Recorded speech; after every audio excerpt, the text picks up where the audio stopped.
My name is Yasmin Visram. I am the District Stroke Coordinator from York Region. And Ken, I'm just making sure you can see my slide deck here. Yeah, try expanding it. Yep. How's that? Yep, that looks good. Okay. So just to introduce my background, I am an occupational therapist. Prior to my role here in District Stroke Coordination, I worked as an occupational therapist for 10 years, and I worked in the hospital setting. So I have worked in Mackenzie Health, which is the District Stroke Center, and I work at Mackenzie Health right now. And I'm also, previously, I have been a caregiver for a stroke survivor for about 5 years. So I do have the perspective of somebody living in the community after a stroke. I'm very passionate about stroke care because of that. And I'm very excited and thankful for the opportunity to talk to you today about stroke and stroke prevention. So the outline for what I hope to cover today is to explain a little bit about what stroke is, so the different types of stroke, how you might recognize the symptoms of stroke, and then what you do if you do see those symptoms in yourself or someone else, what you should do and why you should do that.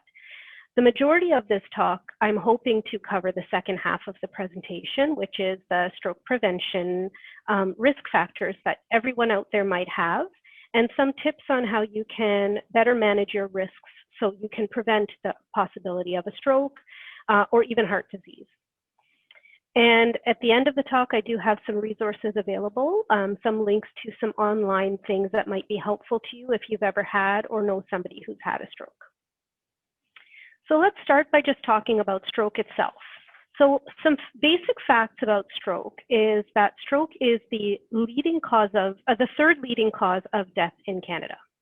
It's also the leading cause of disability in adults. And every year, approximately 62,000 people are treated in a hospital in Canada because of a stroke. Additional to that, about 400,000 people are living in Canada today with the effects of a stroke because they've had one themselves, or they are a caregiver for somebody who has a family member or an employer who's lost their employee because of a stroke. So what is a stroke? So in your brain, there are a lot of blood vessels that bring oxygen and nutrients to different parts of your brain and supply the tissue with what it needs to survive. A stroke is an instance where the blood stops to any part of the brain, and in result of stopping the flow of blood causes damage to the tissue. And there are two different kinds of stroke. The two different major types are called a hemorrhage or an ischemic stroke. So a hemorrhage is when you have a bleed inside your brain tissue, and an ischemic stroke is when a clot stops the flow of blood to an area of your brain. This slide shows you what a hemorrhagic stroke might look like. It's when an artery or the vessel that supplies blood to your brain could have broken or opened up somehow. It is accounting for about 20% of strokes that happen. And basically the blood leaks into the tissue of the brain and almost surrounds it rather than travels to supply the oxygen and causes damage to the tissue that way. Most commonly caused because of high blood pressure or an aneurysm. An aneurysm is when there is a weak point in the blood vessel. So you can see that in the picture here. There's a weak point in the blood vessel, and it's like a balloon. When a balloon fills up with too much air, it gets too thin, and then it breaks open. The possible treatment for this type of stroke is to have a surgery to, first of all, drain out whatever blood might be there, and to heal, sew up the artery and secure it so it doesn't break again. This is the most common type of stroke. This is called an ischemic stroke. It's when a clot somehow forms in the blood vessels in your brain. It could be a blood vessel leading up to your brain, or it could be a blood vessel inside the head. It accounts for the remaining 80% of strokes. It's a significant number of people who have this type of stroke. The good thing is that there are more treatment options for this kind of stroke. You can have a treatment with a drug that's injected into your body and breaks up the clot, or you could be eligible for a surgery to actually go physically into your body and remove the clot. And then there is this thing called a TIA, or a transient ischemic attack. Some of you may have heard this term before. It's referred to often as a mini stroke. So it's a smaller version of this ischemic type of stroke. When this clot happens at a point in your brain and the symptoms are kind of short-lived, a few hours up to 24 hours, and then the symptoms go away and you feel back to your normal self. So it's called transient because that's what that means. It comes and goes, the symptoms come and go, but it should still be treated as a medical emergency because the symptoms that you see will be very similar in any kind of stroke. And if you're having this type of stroke, or almost mini stroke, you could be at risk for having a bigger stroke in the near future. So either way, if you see symptoms of a stroke, you should be treating it as a medical emergency. So what are the signs and symptoms? This is an acronym or an image that the Heart and Stroke Foundation developed. It's called FAST. And they've developed this to help you describe the signs and symptoms of stroke. So for those of you who don't know, if you see the side of somebody's face is drooping, if you see they can't lift both of their arms anymore, if you see that their speech has changed, it's slurred or it's jumbled, those are the signs of stroke, and it's time to call 911 right away. And even in the times of COVID, we treat this as a medical emergency and we call 911 because the emergency rooms are well equipped to take care of this, and the faster you get there, the better your chances are of recovering. In the world of stroke, we use the phrase a lot, time is brain. And the reason we say that is because for every minute you wait to get treatment for a stroke, you're losing about 1.9 million brain cells. And that's the equivalent of, if you waited an hour, it's the equivalent of 3.6 years of aging in an average person. So it's very important to call 911 rather than drive yourself or somebody else to the hospital, because there are specialized centers for care in Ontario. And when you call 911 and you're fitting their criteria to say that you may be having a stroke, they will take you straight to the correct center to get the care you need. Eventually, you will end up at the hospital closest to your home. However, this is the best thing for you to do if you see any of those symptoms arise. They make sure you get to the right place and you get that treatment as fast as possible so you're not delaying even a minute longer than you have to. So what happens when they pick you up and take you to a stroke center?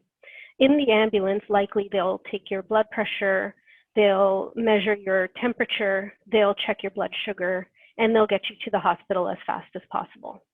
At the hospital, the first priority is to get a scan of your brain using a CT scan. And there are additional images that they do of your brain. Basically, what they're looking for is to make sure that they're identifying if there's a bleed there. They're also trying to see if there's a tumor that might be causing something that looks like a stroke. And then they're going to be checking for the presence of a clot. And as I had mentioned earlier, if you have a clot in your brain, that's kind of the majority of strokes are caused because of a clot.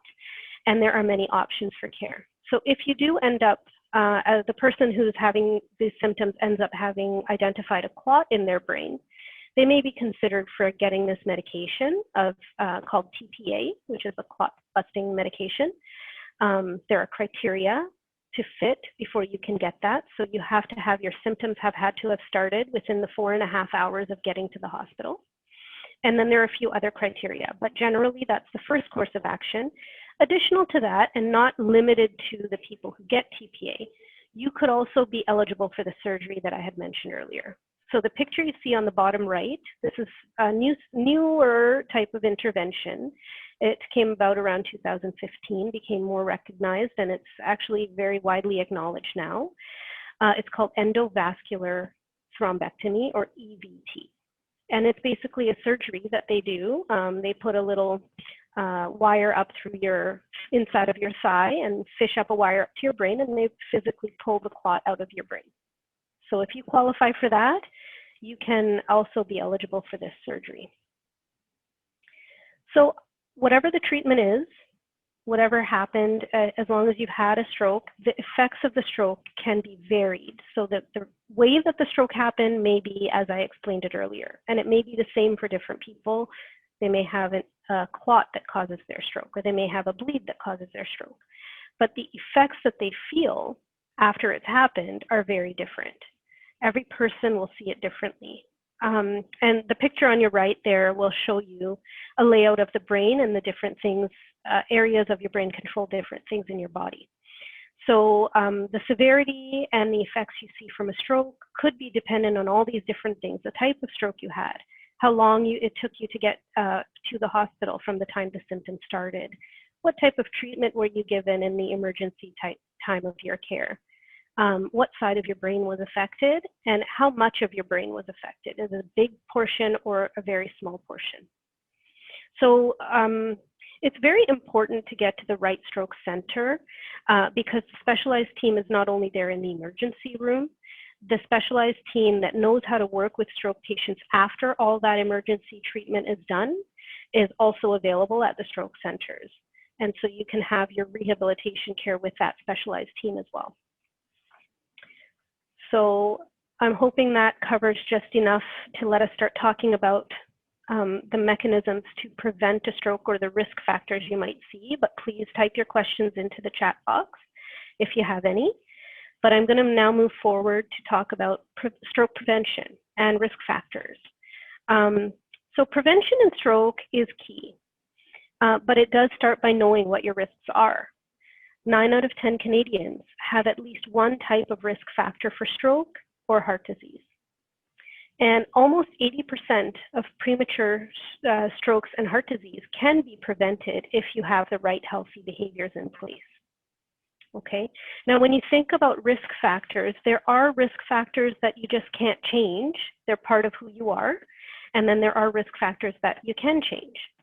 So the things that you can't really change, but it's good to know that put you at risk are: is there a family history of stroke? What is your age? If you're 65 and older, your risk of stroke is higher. What's your gender? So women actually, until menopause, have a lower risk, but once they hit menopause, their risk is increased, and it increases every year after that. And then what is the ethnic origin of the person? So if you're South Asian, African, or Indigenous, you have a higher rate of high blood pressure and diabetes, which are major contributing risk factors to stroke as well as heart disease. So going over the things we can change, I have listed them all on this slide, but I would like to go into each of them in detail. There are some that are medical conditions, but maybe you can't change that condition itself, but you can control how you treat it. And then there are some that are lifestyle changes. So let's go over some of these one by one. Blood pressure. So blood pressure is the measure of the force of the blood against the walls of your blood vessels in your body. And it rises and falls with each beat of your heart.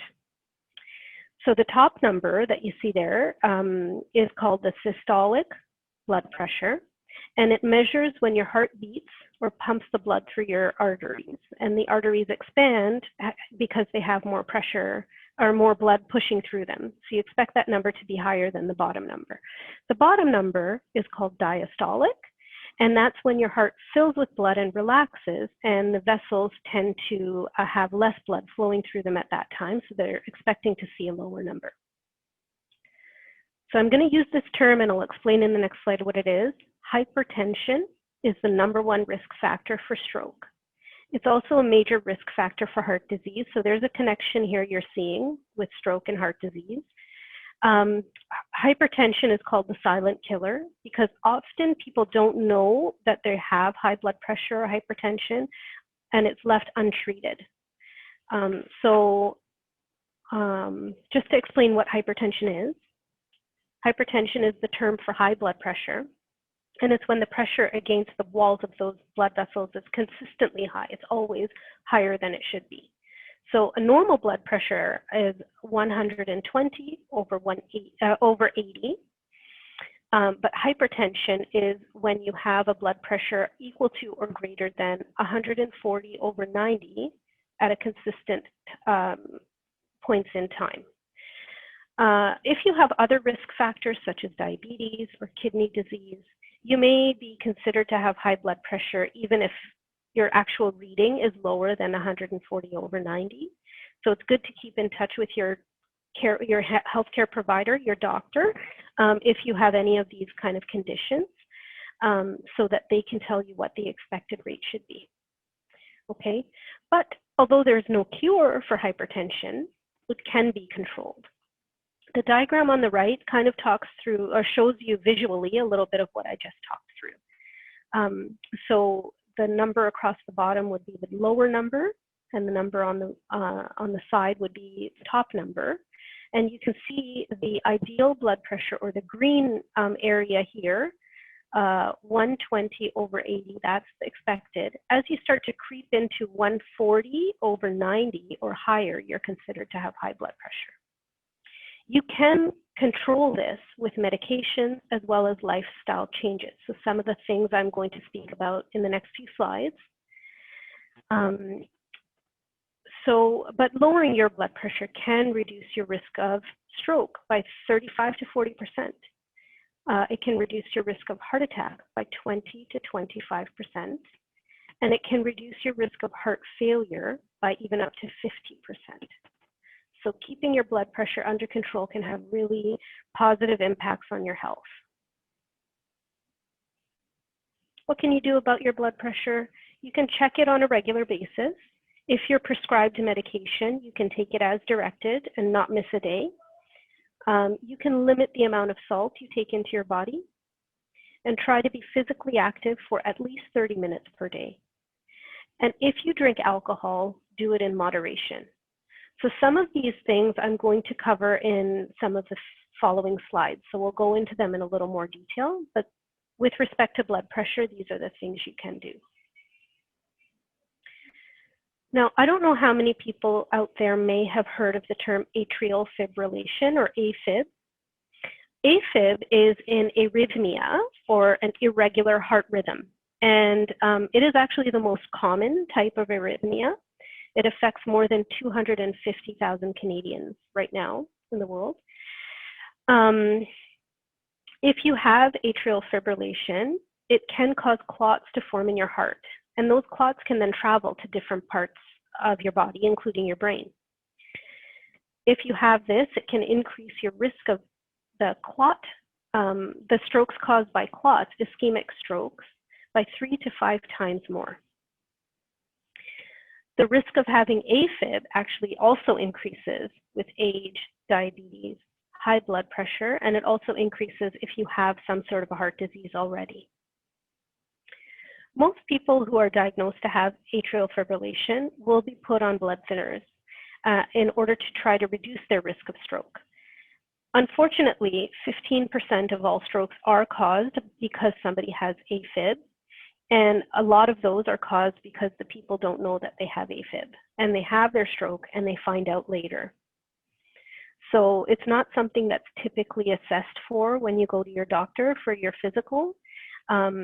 It's something that has to be specially tested for because there's something suspicious that the doctor finds. And especially in the younger population, we don't know that somebody has this type of arrhythmia until they have had a stroke and they're doing their workup and investigation for why they had this.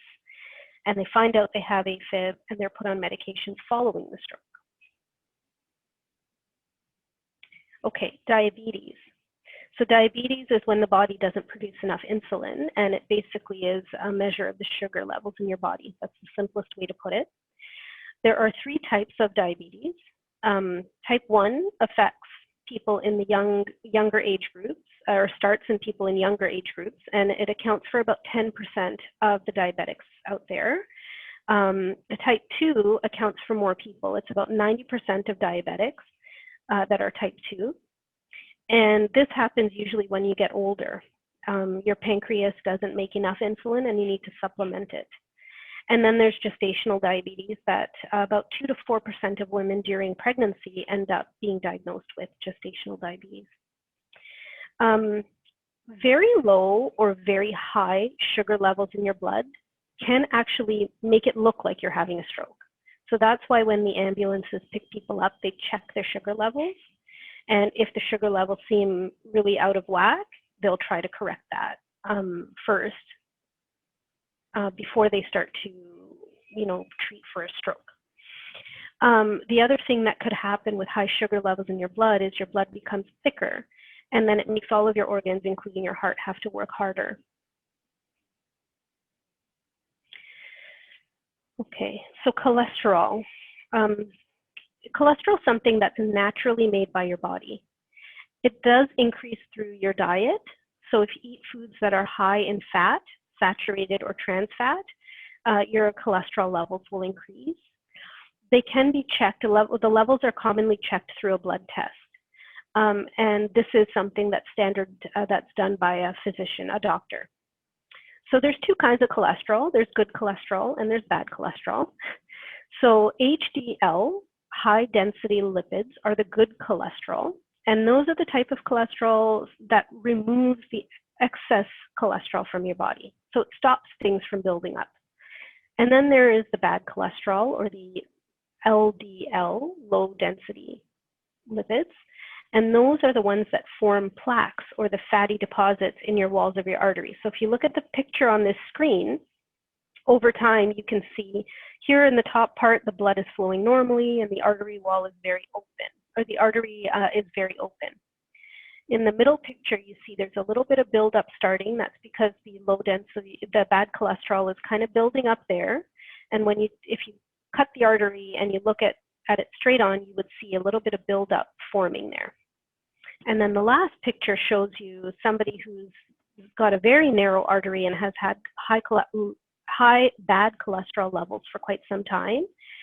It gives the blood a lot less room to flow through, and it actually gives the opportunity for some of this plaque or fatty deposit to chip off and travel and then clog up some of the vessels up in the brain. So it's very important when you have high cholesterol that you are taking any medications that you are prescribed, and also to ensure you're checking with your doctor, to make sure that you have checked out your cholesterol levels and controlled them. Okay.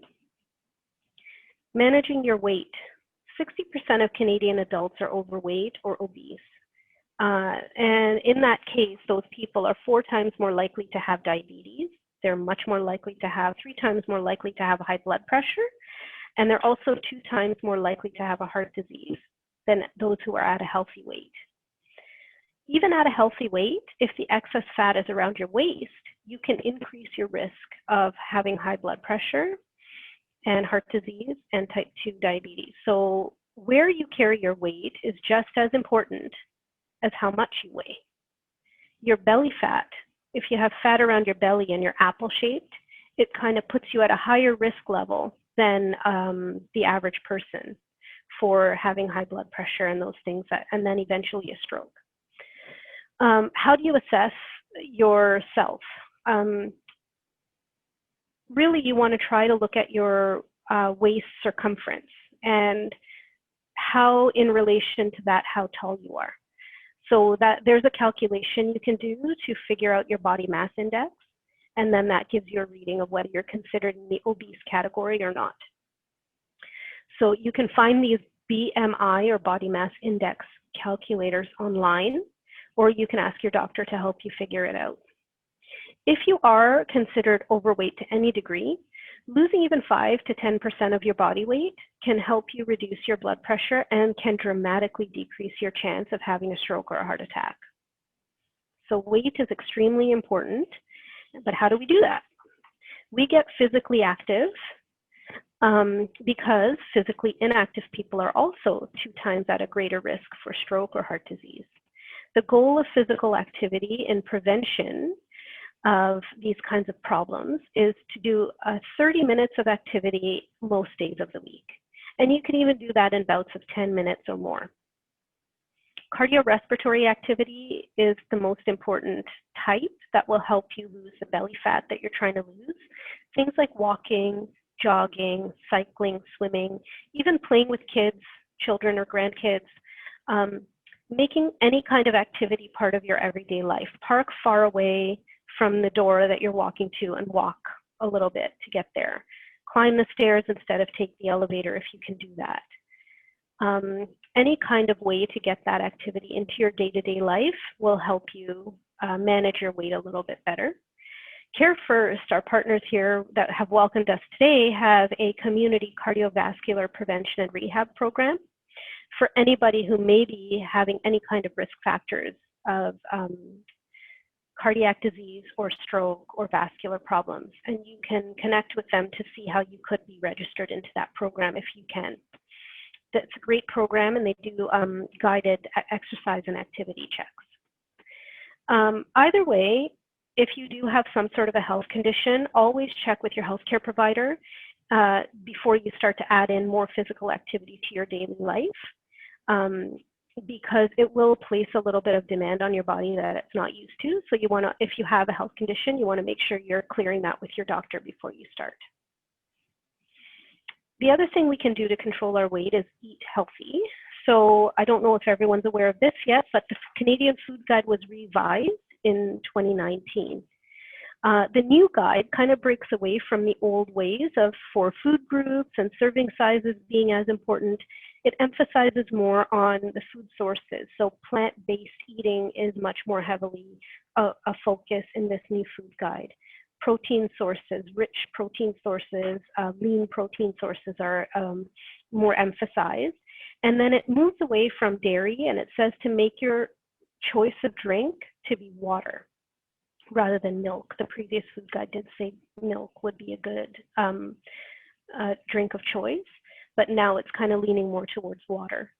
Some of the tips that they provide in this new food guide are listed here. So be mindful of your eating habits. Cook at home more often. Enjoy your food. So pick the things that fit the food guide that you like to eat, of course. Eat your meals with other people. Use food labels. So in a few slides, we're going to talk about how to read food labels. Limit the amount of salt or sodium, sugar, and saturated fat that you take in. And be aware of food marketing. Those are all those ads with delicious looking French fries and hamburgers on them that are out there that make you want to eat that kind of food. So try to be aware that those are marketing ploys and they position things a certain way to make it look more appealing. When we talk about salt or sodium, try to reduce the amount of sodium you're taking in. About 80% of the sodium that you put in your body consists of processed foods. Canned soup, packaged sauces, lunch meats, prepared meals from restaurants. About 80% of the salt we consume comes from those types of things. So we need to read the food labels and choose those that are labeled low in sodium, sodium reduced, or no salt added. And then we could try to add flavors with other types of seasoning. Some food for thought. As much as nutritional labels help and packaged food is convenient, the products that have no labels, like fresh fruits and vegetables, are always the best options to take. But how do you read labels when you have to eat that kind of food? Specifically with respect to salt or sodium, you want to look for labels that say it have less than 5% of your daily value. So on the back of the label, you will see a serving size, which is circled there at the top. For example, this item has 1 cup as the serving size. And then the percent of your daily value of each of these things that's in that serving size. So this particular item, if you had 1 cup of it, you would be taking in 5% of your daily sodium. The other things to look at on these labels are things like the carbohydrate content, and does it come from sugar? You want to look at the fat content, how much percentage of your daily intake on fat, or how many grams of saturated and trans fat. You want to keep that low. But we're looking with respect to salt here, so that's why that's circled. In a whole day, you should not be consuming more than 2,300 milligrams of salt or sodium. So when you're looking at your food labels, the recommended amount is less than 5%. That's a clear and easy, go ahead and have some. If you have something that says between 6 to 14% sodium, you want to watch out. You may want to balance that out by eating other things that are much lower in sodium. If you see a label that says more than 15% sodium, you probably want to avoid that item. Okay, next I just want to have a quick talk about smoking. And smoking is a risk factor for a lot of different things. You often see quit smoking signs everywhere. You see no smoking signs. Why should you quit? So if you do smoke, this slide might be very impactful for you. The risk of stroke significantly decreases over time once you stop smoking. And think about this, within 2 days or 48 hours, your chance of having a heart attack starts to go down. Within 5 years, your risk of stroke will be nearly that of a non-smoker. So if you stop smoking, 5 years from now, you'll pretty much have the same risk as somebody else your age that doesn't smoke. Within 10 years, your risk of dying from lung cancer is cut in half. And 15 years after you stop smoking, your risk of heart disease is the same as somebody who's never smoked. So you can see how dangerous smoking is, and there are lots of resources out there that are supportive to help help people stop smoking. And the other last item here for risk factor management is alcohol consumption. So we talk about alcohol and the impacts it has. I don't have a slide here on drug use, but it also has an impact when you're using any kind of drugs. Alcohol consumption, drinking too much alcohol can increase your blood pressure, which can then increase your risk of stroke. So if you don't drink already, then it's probably not a good idea to start. But if you do drink, the goal is to limit yourself. And there are guidelines on the Heart and Stroke Foundation's website that tell you how many drinks per day would be appropriate and how many drinks per week would be appropriate. It kind of outlines what one drink is. So for women, 2 drinks per day to a weekly maximum of 10. So obviously not 2 drinks every single day. And a serving size is, for example, a 5 fluid ounce glass of wine, or a 12 fluid ounce can of beer. And the percentage of alcohol in each of those items is what's important. And for men, 3 drinks per day, but a weekly maximum of 15. Okay, so there are some guidelines around what's an acceptable amount to stay within a fair level of risk for stroke and heart disease with respect to alcohol. So that ends the piece about risk reduction. I'm just going to take a quick check on the chat, see if there's any questions I can answer.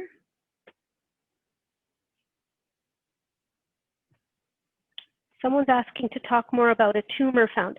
Unfortunately, I don't have a lot of information about a tumor found aside, and this is with respect, I'm assuming, to the slide that showed the images. What they want to do is if they find a tumor, then they want to make sure that the symptoms that you're seeing are not being caused by a tumor, because if you do have that, they don't want to treat you for a stroke and maybe cause further problems for the tumor. And they don't want to give you unnecessary drugs to treat a stroke when there's potential that your symptoms are being caused by a tumor.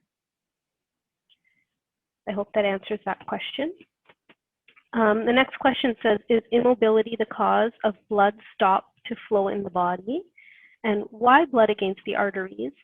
Why low blood pressure would bleed with a clot? Okay, so low blood pressure would not increase your chance to get a clot. Immobility can improve how, so the first question is about immobility and the blood flow. Immobility can change how your blood flows through your body. If you're sitting idle for very long or for very many days, your blood flow in your body will change and it will kind of flow more slowly. So if blood pools in a certain place for too long, the red blood cells can clump together and then it can cause clots to form. And the second question is about, so hopefully that answers the question about immobility. The second question is about why blood against the arteries. So the measure of blood pressure is how much the blood is pushing against the walls of the artery. So that's kind of the explanation of how they measure blood pressure, or what is the measure of blood pressure. And then the last question is about low blood pressure. Low blood pressure would not be a concern with the bleeding type of stroke. Usually the hemorrhagic, or the type of stroke that's caused because of bleeding in your brain, is because you have high blood pressure and the blood is pushing out, like the artery bursts because the blood is pushing against the artery walls too much. So that is why, and low blood pressure would not cause that kind of stroke.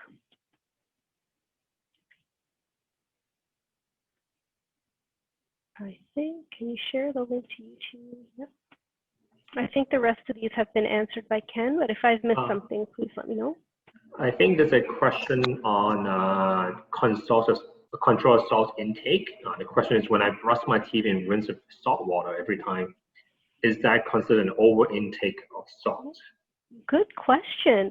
So the salt that if you rinse your mouth with salt and spit it out, you're not swallowing that, but some of it will absorb through the parts in your mouth.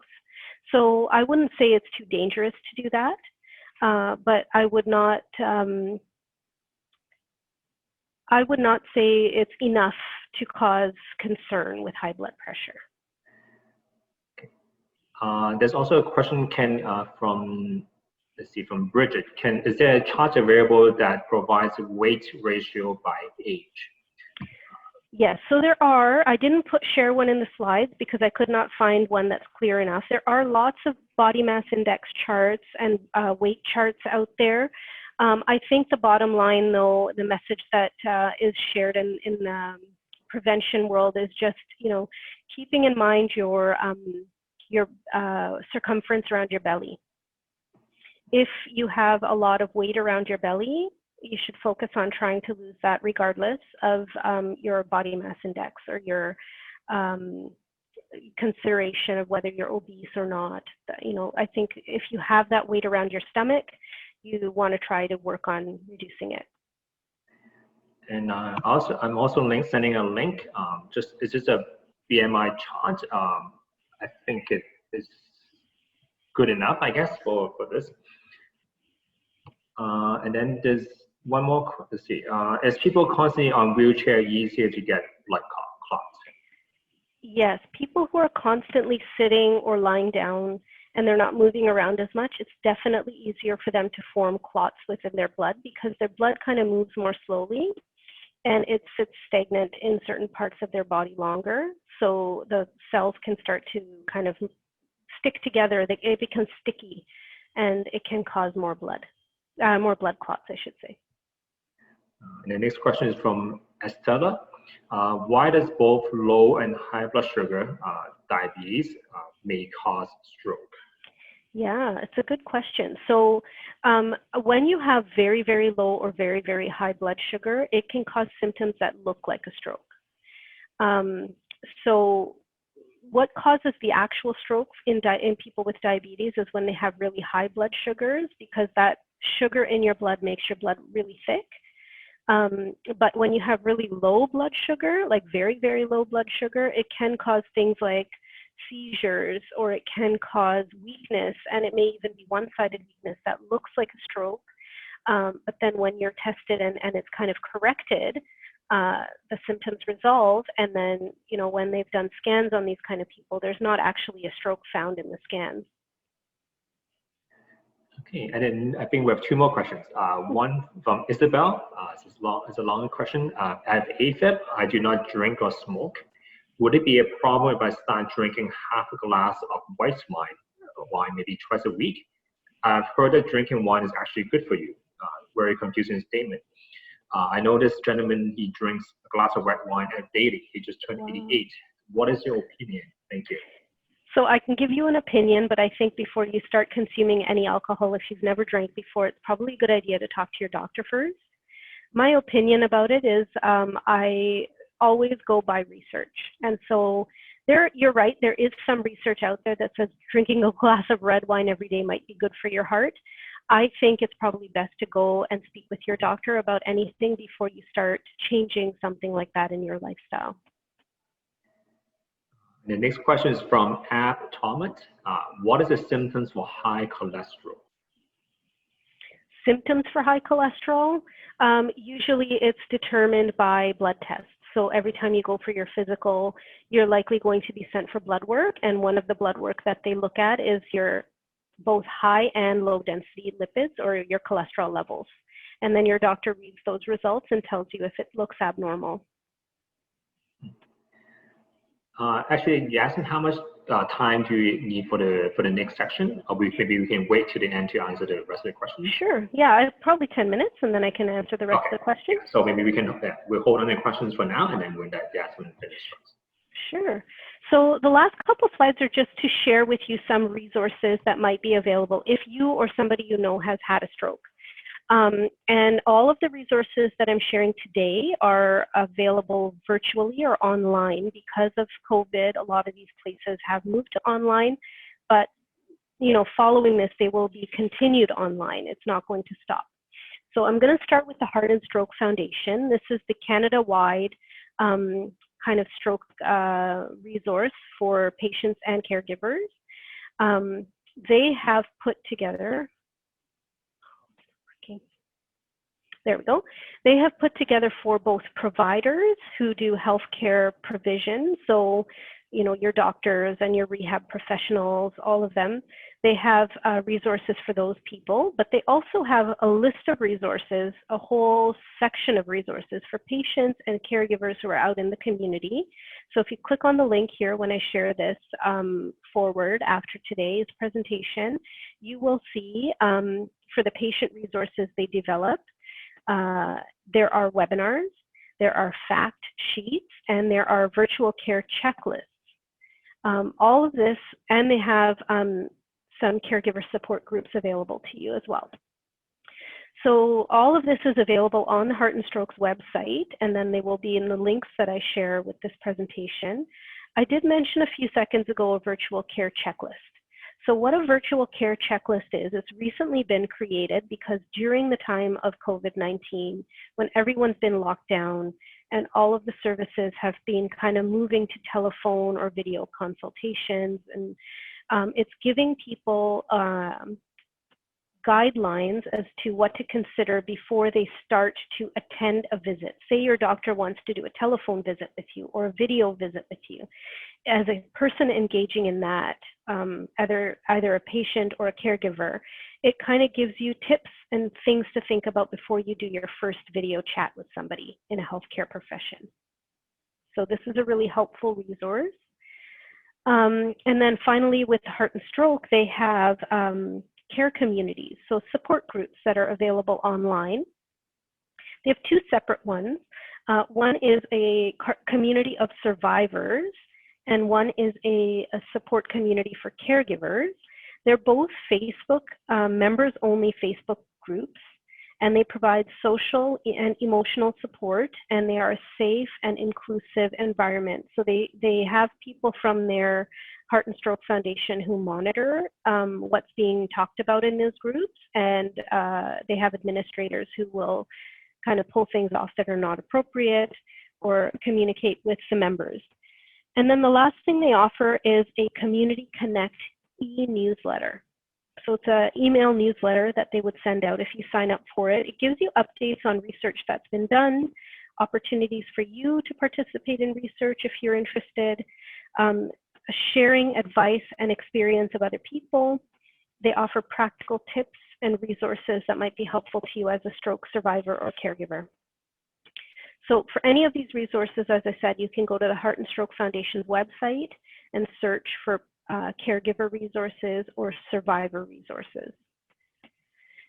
And then there's March of Dimes. So this is the second organization that I can share some information about. They have an after-stroke virtual activities program. This is a glance of what a week might look like. You can sign up for one or all of these things, and it's all free. There are various stroke-related topics being discussed in the Ask an Expert sessions.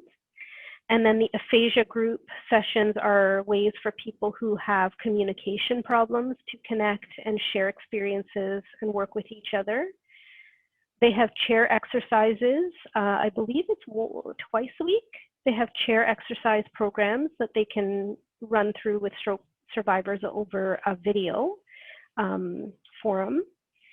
They have caregiver interest groups. So lots of different programming offered by March of Dimes for stroke, post-stroke. And then they also have these virtual peer support groups. So there are both for survivors who've had a stroke as well as caregivers who are caring for people with stroke. And they are led by volunteers in March of Dimes who have been trained to work like this. So they are, again, a forum for you to get some support, have some connections, and feel like you're not alone in this journey through dealing with a stroke. If you have more questions about March of Dimes, I have their contact information here for you, or you can always check out their website. Okay, and that's it for my talk. Thank you. I can get back to those questions if you want, Ken. Yeah, thank you, Yasmin, for the very informative and clear talk. I think we have 2 more questions on the chat, and then we'll do an open mic afterwards. Okay. So the question is from Catherine Lee. What type of foods is helpful to lower high LDL? What type of foods? So following the Canadian Food Guide is probably your best bet. And keeping it low. When we looked at the, I'm just going to go back to the labels page that I had up, reading the labels. Oh, there it is. If you look at the part here where it says fat and lipids, and it says saturated and trans fat, you want to look for low numbers there. I don't have the guidelines for the numbers. I didn't look that up, unfortunately, for you. But if you connect with me offline, I would look them up and share them with you.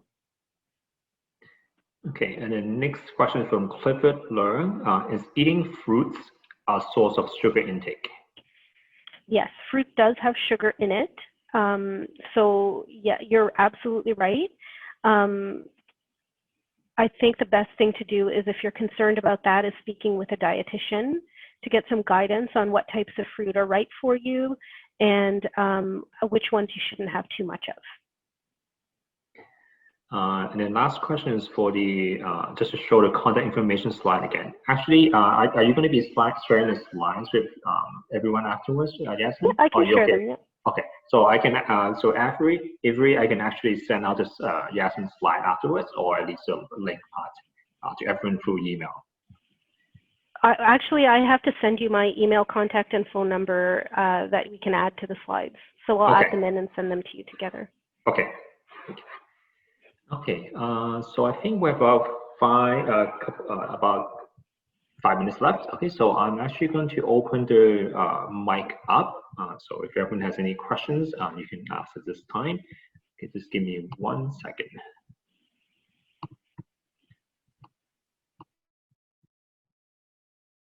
Okay, so everyone, you should be able to kind of unmute yourself. Okay, so I'm going to actually just stop sharing your slide right now, Yasmin. So I can see who is, so you can either raise your hand through the chat box, or you can just turn on your mic and ask. Try to maybe limit your question to one at a time so that we can get through everyone if there are lots of questions.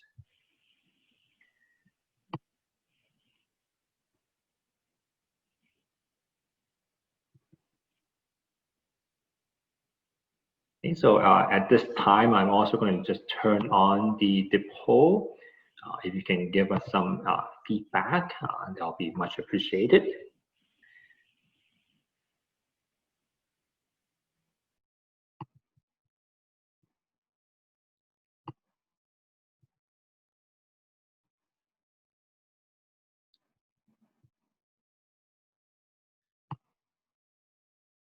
So I think there's actually one, just see one more question in the chat from Ab Thomas.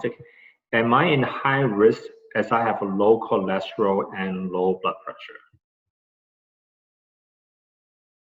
Yasmin, I think you're muted. Sorry, I think because it was me. My computer just told me that. For stroke, I would say you're not at a high risk, but it is something that you probably want to monitor. because you may be at risk for other things.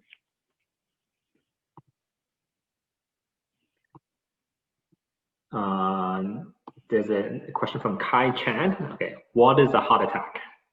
What is a heart attack? A heart attack is kind of like what I explained for a stroke in the brain, but it happens in the heart. So a clot can kind of form in the walls of the heart and stop the blood flow to the vessels that actually provide the heart with the nutrients it needs.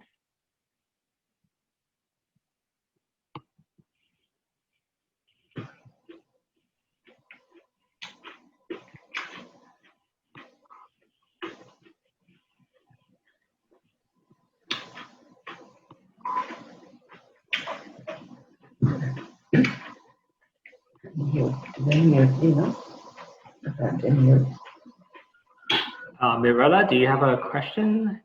No. No? Okay. Oh, welcome. Yeah. That's okay.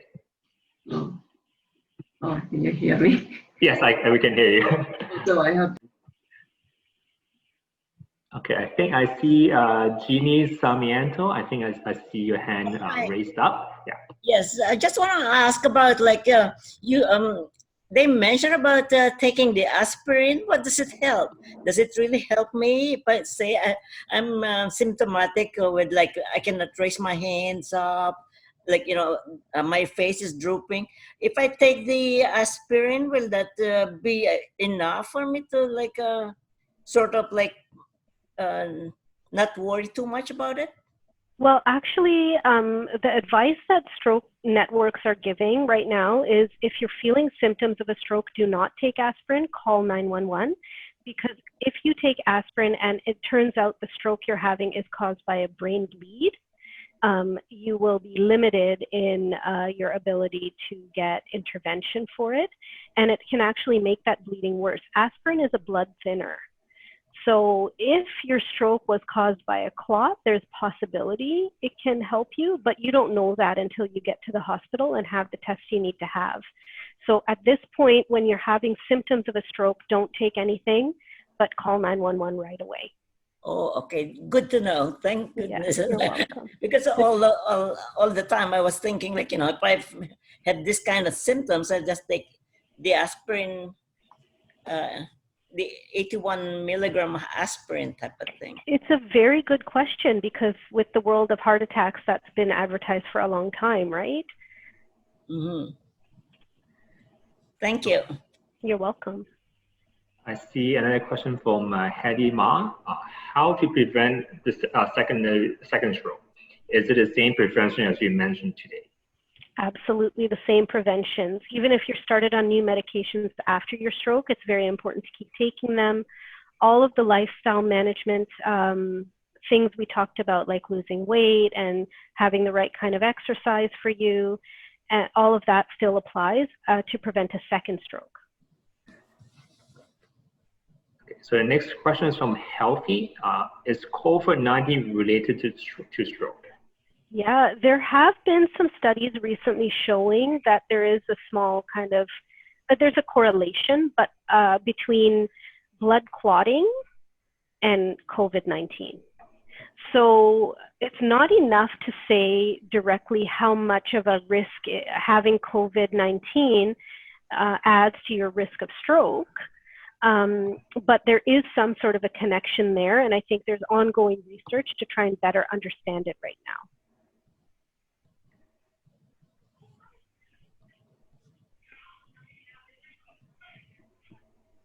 Okay, I think that is all the questions we have today, and I think that's all the time we have today as well.